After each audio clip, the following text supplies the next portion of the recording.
Hello everyone. Bharat के airline इतिहास का सबसे बड़ा संकट इंडिगो क्राइसिस अभी भी जारी है। यह घटना 2 दिसंबर से शुरू होती है, जब यात्रियों को सूचना मिलती है कि उनकी एयरलाइंस और फ्लाइट्स कैंसिल हुई हैं। 2 तारीख से 3 तारीख हो जाता है, 4, 5 और 6 और 7 दिसंबर तक, लेकिन ये लगातार सिर्फ फ्लाइट कैंसिल की ही घटनाएं बढ़ रही हैं। अब यहां पर एयरपोर्ट्स भी रेलवे स्टेशनों की जैसे भीड़ से यहां पर त्रस्त हैं। लोगों को खाने पीने की सुविधाएं नहीं है, ना ही ठहरने की। उनको सही जानकारियां नहीं मिल रही हैं। जो पैसे यहां पर फंसे हैं उनके रिफंडिंग की समस्याएं हैं। अगली फ्लाइट्स उनको कब मिलेगी इसकी भी जानकारी नहीं है।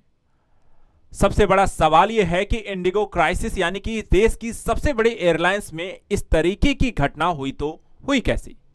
क्या सरकार के बनाए गए नियमों को एयरलाइंस ने मानने से मना कर दिया, या एक सीधा सा सवाल है, क्या इंडिगो ने सरकार को ब्लैकमेल किया है? आज यहां पर इस वीडियो के माध्यम से हम इस घटनाक्रम को बेहतर ढंग से समझने का प्रयास करेंगे कि आखिर यह घटना कैसे शुरू हुई, इसके पीछे कौन से लोग जिम्मेदार हैं, यात्रियों को किस तरीके की समस्याएं हो रही हैं, एयरलाइंस का अपना क्या इतिहास रहा है, वर्तमान में सरकार के द्वारा क्या स्टेप लिए जा रहे हैं, कोर्ट्स का इसके संदर्भ में क्या कहना है, और यात्रियों को इंडिगो अपडेट्स यानी कि अगली फ्लाइट्स आपको कब और कैसे है, इससे संदर्भ में आपको क्या जानकारियां रखनी चाहिए। तो चलिए समझते हैं इस वीडियो एक्सप्लेनेशन के माध्यम से। मैं राविंद्र सिंह आप सभी का स्वागत करता हूं आजाद यूपीपीएससी एकेडमी में, और आज हम डिस्कस करने जा रहे हैं इंडिगो एयरलाइंस क्राइसिस की समस्या को। शुरुआत अगर हम देखें, यहां पर 6 दिन हो चुके हैं। जैसे मैंने कहा, 2 दिसंबर से यह घटना शुरू होती है। 3900 से ज्यादा जो फ्लाइट्स हैं वो कैंसिल हो चुकी हैं।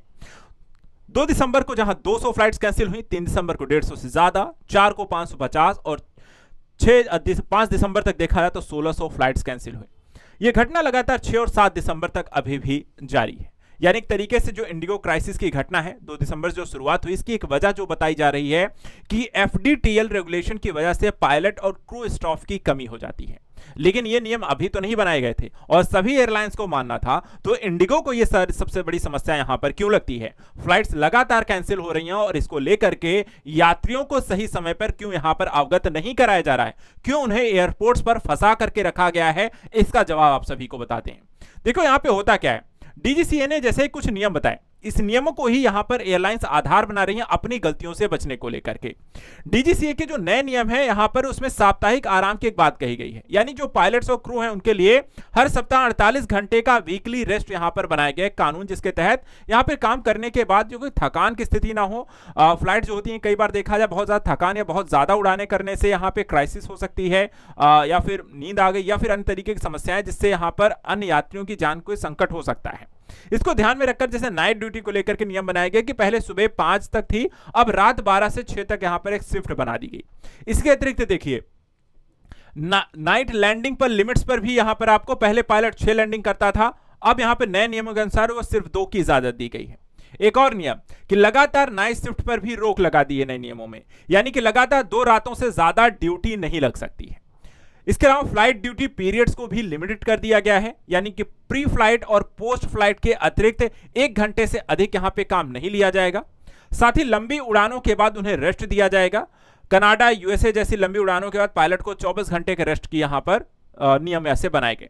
अब इसके कारण यहां पे असर क्या हुआ? जब इस तरीके के नियम बना दिए गए, जो कि सभी एयरलाइंस के लिए था, ऐसा नहीं सिर्फ इंडिगो के लिए था, तो यहां पे पायलट और क्रू की संख्या से अचानक कम हो गई, क्योंकि काफी सारी संख्या में लोगों को रेस्ट दिया जाने लगा। सभी एयरपोर्ट्स पर फ्लाइट शेड्यूल बिगड़ गया, इसके कि ज्यादा यहां पर पायलट जो थी बफर में यहां पर बैकअप में नहीं होने के कारण ये समस्याएं आई। कई फ्लाइट्स रद्द या देरी से चलने लगी। अतिरिक्त भर्ती और ट्रेनिंग यहां पर देनी पड़ रही है, जिसमें यहां पे समय लग रहा है, और ये सारे यहां पर रीजन मिल करके इंडिगो क्राइसिस जो वर्तमान समय में देखने को मिले सबसे बड़ी घटना के रूप में निकलकर सामने आती है।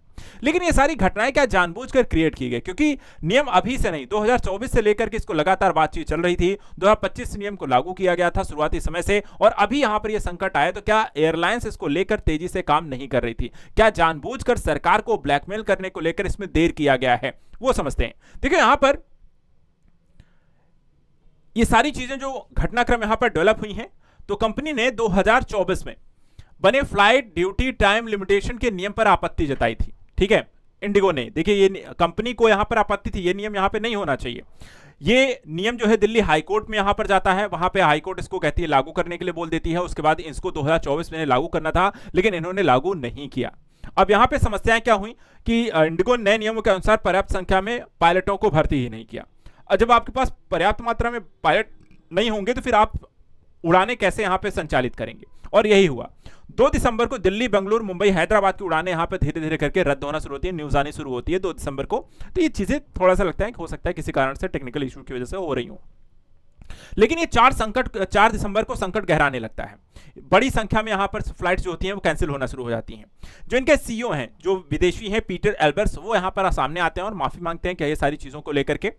5 दिसंबर को देखा था डीजीसीए ने इंडिगो को फिर यहां पर अपने नियम वापस लेने के लिए मजबूर होना पड़ा। उन्होंने कहा कि हम 10 फरवरी 2026 तक आपको अस्थायी रूप से नियमों को छूट दे रहे हैं, आप पर ये लागू नहीं होगा। संकट गहराने पर यात्री के लिए सबसे बड़ी समस्या हो गई। दूसरी उड़ानें, बसें, ट्रेनें कई गुना यहां पर ज्यादा किराया उनसे वसूलने लग जाती हैं। 23 दिसंबर को सरकार यहां पर एंटर करती है, किराए को लिमिटेड करने की कोशिश करती है। इंडिगो संकट जो होती है यहां पे सभी प्रबंधन समूह जो है दायरे में आ जाता है, यात्रियों के लिए यहां पर समस्याएं क्रिएट होती हैं। तो इसके लिए यहां पर देखा जाए तो एक तो जानबूझकर ये भी कहा गया है कि क्या टेक्निकल इशू को रीजन बनाया गया। टेक्निकल इशू यहां पर पायलट जो हैं इंडिगो के, वो यहां पर बताते हैं कि जो काम आधे घंटे में हो जाता था वो 2 दिसंबर से हमने देखा कि उसके लिए 1.25 घंटे लगने लगे, 1 घंटे से ज्यादा का समय उन चीजों के लिए। यानी कि अदर प्रॉब्लम्स जो है, टेक्निकल प्रॉब्लम्स, दिल्ली और पुणे एयरपोर्ट्स पर जो है चेक इन में ज्यादा समय लगने लगा। विंटर फॉग डिले होती है, उसके कारण कई घंटे यहां पर आपको समय लग जाता है। On time performance dropped as low, यहां पर 8.5%। यहां पे चीजें जो होती हैं धीरे धीरे करके खराब होना शुरू होती हैं। इसके बाद पैसेंजर्स पर इसका सबसे बुरा प्रभाव पड़ता है क्योंकि वो फंस जाते हैं। धीरे धीरे देखा जाए तो आपको एक नहीं, 2 नहीं, कम से कम 500, 800, 1000 फ्लाइटें अगर कैंसिल हो रही हैं तो आप समझिए हर एक फ्लाइट में यहां पर कितने यात्री होते हैं। और एक फ्लाइट के अगर यात्री एक जगह इकट्ठे होने और ऐसी 500 फ्लाइट के यात्री अगर एक जगह इकट्ठे हो जाए तो कितनी बड़ी संख्या में ह्यूज यहां पे आपको क्राउड देखने को मिलता है। उसके साथ साथ उनका यहां पर आपको लगेज हो गया, वो सारी चीजें यहां पर इकट्ठा होने लगती हैं। और इसके बाद यहां पर होती है लड़ाई, क्योंकि आप जब एक जगह फंस जाते हैं तो आप में देखा जाए तो अजीब से यहां पर आप दुविधा होती है कि क्या करें क्या नहीं करें। आप सवाल होते हैं, आपके सवालों का जवाब नहीं मिलता है, आपको सुविधाएं नहीं दी जाती हैं, और फिर एक आक्रोश जन्म लेता है। और उस आक्रोश में यहां पर कई बार क्या होती है, हिंसात्मक चीजें भी हो जाती हैं। और ऐसा ही कुछ यहां पे प्रोटेस्ट देखने को मिला। लगेज जो होते हैं वो यहां पर उनके फंसे हुए थे, वो उनको वापस नहीं मिल रहे थे। टिकट के जो प्राइसेस हैं वो यहां पर देखा जाए तो शुरू में तो सेम थी, लेकिन जैसे जैसे संकट गहराने लगता है फ्लाइट्स यहां पर कई गुना दूसरे फ्लाइट्स जो होती है महंगी हो जाती हैं।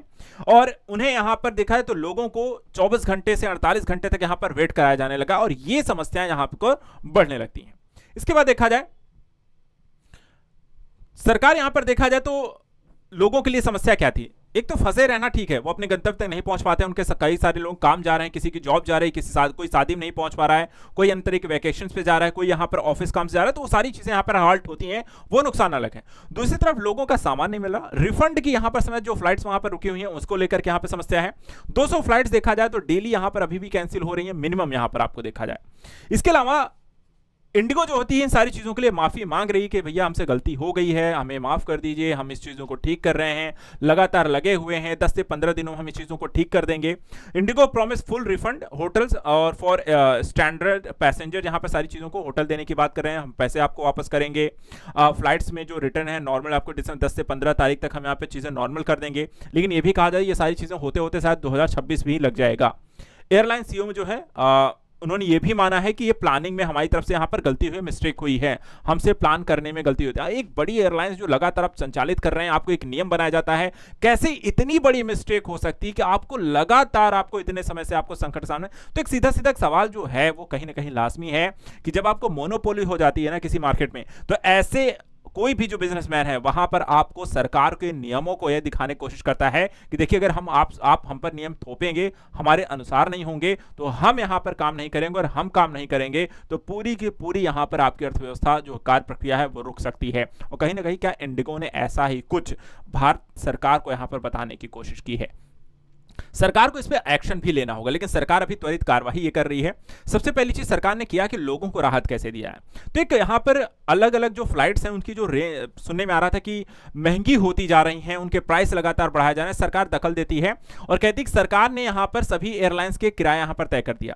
कहा कि देखिए अगर आप 500 किलोमीटर की 500 किलोमीटर की यात्रा करें 75 रुपए से ज्यादा वसूलेंगे नहीं, 500 से 1000 किलोमीटर की यात्रा है तो 12,000 रुपए लेंगे, 1000 से 1500 किलोमीटर की दूरी है तो 15,000 लेंगे, और 1500 किलोमीटर से अगर ज्यादा है तो 18,000 रुपए से आप ज्यादा नहीं लेंगे। यानी कि एक तरीके से देखा जाए तो इंडियन गवर्नमेंट ने अनाउंस किया है एक डिस्टेंस बेस्ड प्राइस जो है सीलिंग लगा दी है कि इससे ज्यादा कोई भी एयरलाइंस आपसे वसूल नहीं करेगी। यात्रियों की एक सुविधा ये दी गई।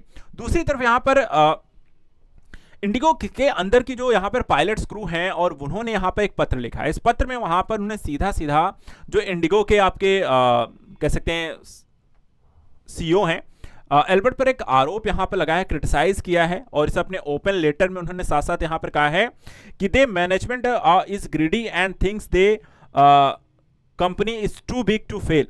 तो यहां पर एक तरीके से इनकी जो सोच थी, जैसा मैंने कहा कि ये बहुत ज्यादा लालची हो गए हैं पैसा कमाने के दृष्टिकोण से। वो ये भी कहते हैं कि अगर पैसेंजर टाइम से नहीं आता है तो हम उनका पैसा जो होते हैं वो हमें कंपनी जो एयरलाइंस जो होती है वो और ज़्यादा पैसा कमाती हैं। अगर वो मिस करती हैं अपनी फ्लाइट तो भी पैसा कमाते हैं, लेट होता है तो भी हम यहाँ पर किसी तरह से मैनेज कर सकते हैं उन सारी चीज़ों को। और यहाँ पर यात्रियों को परेशानी होने से एयरलाइंस को किसी तरीके की परेशानी नहीं होती है। उनका मूल जो मकसद है मुनाफा कमाना और वो लगातार वही कर रहे हैं। और ये दृष्टिकोण भी यहाँ पर उन्हें वो चाहते थे कि एक ऐसी एयरलाइंस जो लगातार मुनाफा कमा रही हो, चाहे नए पायलटों को नए क्रू मेंबर्स को भर्ती कर, लेकिन इससे उनका खर्च बढ़ जाता और कहीं ना कहीं उस चीज़ को वो मैनेज नहीं करना चाह रहे थे और सरकार पर एक दबाव बनाने की कोशिश यहाँ पर कर रहे थे। अब इसको लेकर के जैसे ये जो लेटर यहाँ पर सामने आता है तो सीईओ जो पीटर एल्बर्ट्स इन पर डीजीसीए ने नोटिस इनको भेजा है, जवाब मांगा है। हो सकता है इनको हटा भी दिया जाए, बर्खास्त भी कर दिया जाएगा। सरकार यहां पर तेजी से एक्शन ले सकती है। बात अगर आपको कहूं कि 2024 में जो नियम यहां पे हाईकोर्ट ने कहा क्या था एग्जैक्टली यहां पर, तो देखिए यहां पर सीआर 2024 अधिसूचित किए जाने के संबंध में सरकार ने आश्वासन दिया। दिल्ली हाईकोर्ट में जस्टिस तारा विस्तस्ता गंजू की पीठ में सुनवाई होती है। एयरलाइन कंपनी इंडिगो में परिचालन अराजकता का कारण जो होता है लगातार देखने को मिला, जिसके कारण कुछ नियम यहां पर बनाए जाते हैं। पायलटों की थकान से जुड़े नियमों पर 1 दशक पुराने मुकदमे में आया और एक आदेश यहां पर दिया जाता है। इस आदेश में क्या कहा गया, देखिए यहां पे 7 अप्रैल 2025 तो सरकार ने यहां पर 15 खंड तक 1 जुलाई तक इसे लागू, सीआर 2024 जो कानून था इसे उन्होंने कहा कि हम जुलाई 2024 से लागू जुलाई तक 2025 तक में से लागू करने वाले हैं। हाईकोर्ट ने एक निर्देश दिया, देखिए सभी एयरलाइंस 3 सप्ताह के भीतर एफटीटीएल योजनाएं डीजीसीए के पास जमा करें। ऐसे में मचा हड़कंप। 2 दिसंबर को जब यहां पर सारी चीजें नहीं हो पाई, इंडिगो यहां परिचालन नहीं किया, 6 दिनों में ही संकट आ गया। उसके बाद बाकी 7 खंड नवंबर 2025 तक लागू करने का आश्वासन दिया। कोर्ट ने माना इससे कानून व्यवहारिकता की और पर्यटन छुट्टियों के कारण यात्रियों की संख्या यहाँ पर अधिक हो गई। तो ये समस्या यहाँ पर आपको देखने को मिली। हाईकोर्ट में मामला पहुंचता है, हाईकोर्ट कहता है हम इसमें एंटर नहीं करेंगे, सरकार ऑलरेडी इस मामले को देख रही है, तो हम यहाँ पर इस मामले को हम एयरलाइंस नहीं संचालित कर सकते हैं। पूरी घटना ऐसी है। अब आपको थोड़ा सा बताते हैं इंडिगो एयरलाइंस के बारे में। ये भारत की सबसे बड़ी एयरलाइंस है। शुरुआत कब और कैसे हुई, तो इसके फाउंडर जो हैं राहुल भाटिया और राकेश गंगवाल हैं। इन्हें 2004 में लाइसेंस मिलता है और इनकी पहली उड़ान 4 अगस्त 2006 को होती है दिल्ली से गुवाहाटी के बीच। इनकी खास बातें क्या थी कि इंडिगो ने शुरुआत में सिर्फ मिडिल क्लास पर फोकस किया था और प्लेन में सिर्फ इकोनॉमी क्लास की सीटें लगाई। उसके बाद हर फ्लाइट में 180 लोगों की बैठने की जगह बनाई। कॉस्ट कटिंग के लिए सफर के दौरान यहां पर फूड फ्री खाना जैसी सुविधाएं नहीं देते थे। ऑपरेशनल फ्लाइट अगर हम देखें यहां पर तो रोजाना 2200 से ज्यादा है इनकी फ्लाइट्स होती हैं। डोमेस्टिक में 90 से ज्यादा है, इंटरनेशनल में 40 से ज्यादा है। इसके अलावा मार्केट शेयर में अगर हम देखें इंडिगो एयरलाइंस का 61.4% यानी कि हर 10 में से 6 भारतीय पैसेंजर इंडिगो फ्लाइट से सफर कर रहा है। और ये समस्या इस समय है, इंडिगो एयरलाइंस सबसे बड़ी एयरलाइंस बन चुकी है, मोनोपोली एक तरीके से क्रिएट करता है। इनके पास 417 प्लेन है इस समय। इसके अलावा देखा जाए तो 2 ही यहां पर एयरलाइंस है, एक तो इंडिगो है और दूसरी यहां पर एयर इंडिया है। एयर इंडिया के पास 27% की हिस्सेदारी है और वहीं इंडिगो जो है वो 64% की हिस्सेदारी रखता है। एयर इंडिया इस समय टाटा के पास है, पहले सरकारी थी, और इंडिगो जो है वो आपको प्राइवेट है। और इसके कारण जो पूरे डोमेस्टिक मार्केट में इनकी यहाँ पर अपनी एक मजबूत पकड़ है। इंडिगो की बात करें तो लगातार अगर आप देखें 2 साल में सिर्फ 2 तिमाही में इनको घाटा हुआ है और लगातार ये अच्छा खासा प्रॉफिट कमा रही हैं। सितंबर 2025 में 2582 और उसके बाद सितंबर 2024 में 986 करोड़ का घाटा है। बाकी अन्य में देखें तो ये लगातार आपको मुनाफा रही है। 3000, 2400, 2100, 2700, 1800 करोड़ का यहाँ पर इनको लगातार फायदा ही हुआ है। अब ऐसी चीजों में देखा जाए तो आगे क्या करना है, देखिए सरकार ने सबसे पहले पहल ये की है कि जिन यात्री जो फंसे हुए थे उनके लिए यहाँ पर रिफंड की व्यवस्था की है। 600 करोड़ का रिफंड यहाँ पर दिया गया है। इंडिगो ने अब तक कर दिया है। 3300 मिसप्लेस्ड यहाँ पर बैग्स थे उनको यहाँ पर रिटर्न किया गया है। एविएशन मिनिस्ट्री ने ये सारी चीज़ों की जानकारी दी है। दूसरी चीज़, जो ऐसे यात्री जो आगे यहाँ पर यात्रा करने वाले हैं, क्योंकि अभी हाल फिलहाल का जो संकट है ये जल्दी खत्म होने वाला नहीं है, तो check your flight status before leaving your home, उसके बारे में अपडेट यहाँ पर लगातार लें। फ्लाइट के जो कैंसल्ड हो रही हैं उसके बारे में यहाँ पर लगातार जानकारी है, उसके फुल रिफंड को लेकर के, फ्री होटल स्टोरी जो भी है कैसे यहाँ पर प्रोवाइड हो रही है, कहाँ प्रोवाइड हो रहा है, उसको बारे में जान रहे हैं। और एक्स्ट्रा टाइम हमेशा यहाँ पर ध्यान रखें, डिले हो रहा है फ्लाइट्स को लेकर के तो उसकी भी जानकारी लें।